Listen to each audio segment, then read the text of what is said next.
Ella sniffled as the tears ran down her face. "Seymour," Heather said as she wrapped her arms around Ella and picked her up. Ella threw her arms around Heather and rested her chin on the woman's shoulder. "I don't know what happened in your past, Ella Marsh, but we're going to get through this together." How long had it been since she had been held like this? She was the happiest she had ever felt.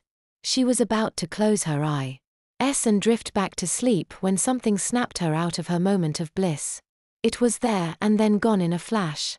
Maybe she had imagined it, but deep down she knew she hadn't.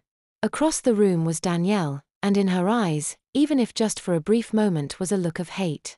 Danielle had been quiet since they had returned to the waiting room. If she had been angry with Ella before, she didn't show it.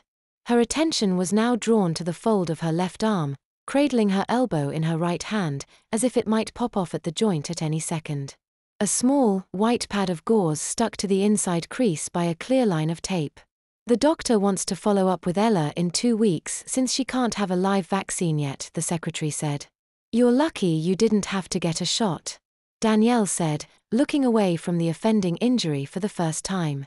Ella noticed her face looked ashen and pale, as if she had been held down and tortured downstairs. She supposed to Danielle, she thought she had been. Ella wanted to point out that she had just been violated by what felt like a garden hose, but didn't have the energy to fish out her notebook. It hurt to walk. It hurt to sit. It just hurt. She wondered why they had bothered to check for an injury before turning her into a human water balloon and not after. It made no sense.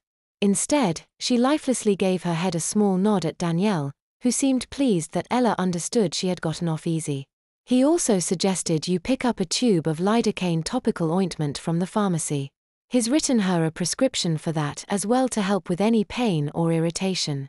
As for the chickenpox, he suggests an oatmeal bath to help alleviate the itching," the secretary said. Suddenly she stood and beamed at Ella. "I heard you did really well in there," she praised.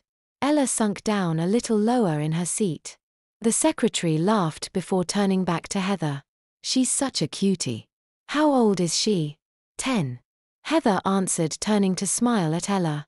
10, the lady said, sounding shocked. "She's so tiny though."